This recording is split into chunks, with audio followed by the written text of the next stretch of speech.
You have this child, Yusuf alayhi salam, just a kid, tells his dad a dream. He just saw a dream.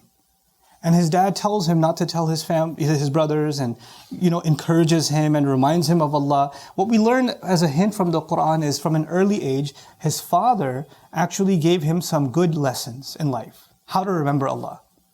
How to keep conscious of Allah in your life as a child. And clearly his family is not a good family situation. His brothers are no good. We learned that early on. So it's not like he's in a very healthy family environment. And soon after that, he's kidnapped. He's taken away. He's now a servant in a non-believing society, which means there's no believing influence left. Later on in his life, he's in jail. Obviously, jail's not a good environment. So most of his early life, he spent in a bad environment. Most of his early life was in a terrible environment. Yet that did not control his guidance. That did not dictate what kind of person he's going to be. But good influence, good reminder from his father had an effect. Our job is to remind each other lovingly. Our job is not to control. Our job is not to get anxious and frustrated with those that we love when they don't behave the way we want them to behave. This is actually not the way of the Prophets ﷺ. I'll add one more thing, and that's important. When people find, sometimes, many of us are, because we're in the information age, we discover things about our deen later on in life. Some of us were brought up Muslim, in Muslim families, and we didn't really know why we're Muslim except that our parents are Muslim, right? So we just kind of took it for granted that we're Muslim. And when you move to a different part of the world, or you're in a city or somewhere else, and you are now exposed to a life that doesn't really go with Islam. You don't really know why you're Muslim to begin with, why your family practices or believes these things to begin with. Islam just gets reduced to just a few rituals, just some things that we do. Maybe prayer, maybe some Muslims just Fridays, or at least we go for the Eid prayer. That's what it gets reduced to. Or at least I think Ramadan's coming, so yeah, there's a diet season coming. So Ramadan or Islam gets reduced and reduced and reduced. But for some people later on in their life, they discover Islam again. They rediscover their faith. They realize, whoa, this is serious. This is Allah talking to me. They rediscover Allah's book. They rediscover Allah's Messenger, sallallahu alaihi wasallam, and they become more serious about their religion. They change. They experience a transformation. Then when they change, obviously everybody around them notices that they've changed, right? They don't dress the same way anymore. They don't talk the same way anymore. They don't hang out the same places anymore. Their socializing has changed. Everything changes. Everything around you changes. But what happens, unfortunately, with people that change like that, especially parents who change like that, they're so eager and so excited to want their children to change immediately too.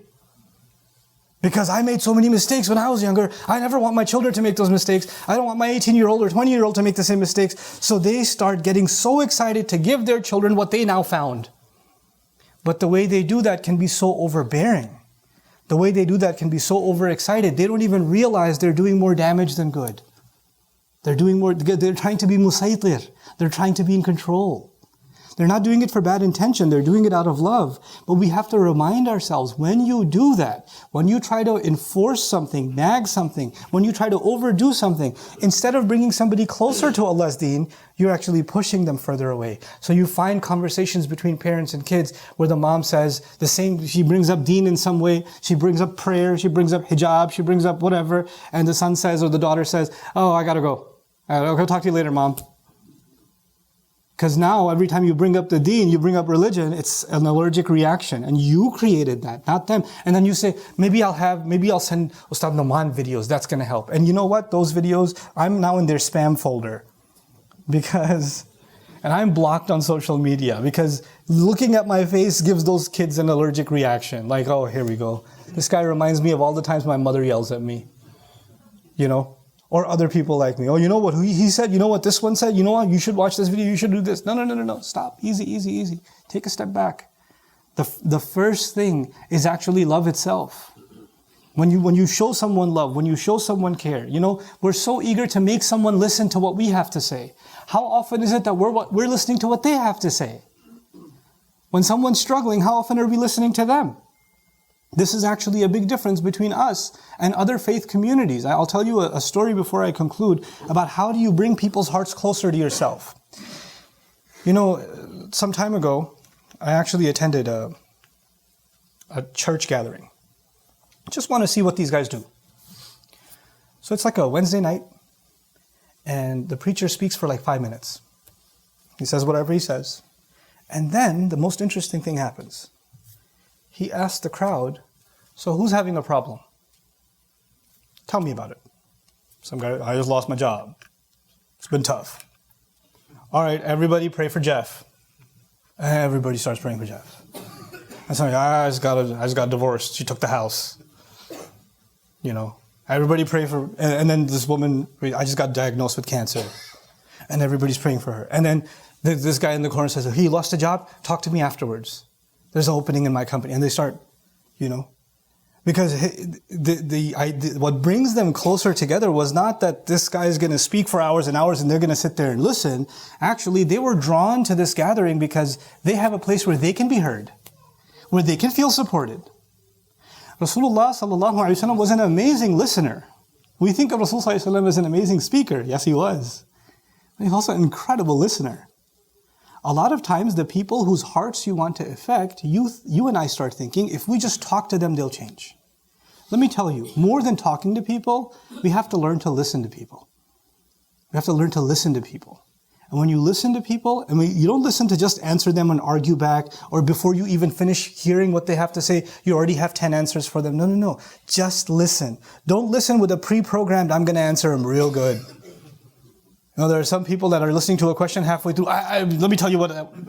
No. Just listen. Just listen.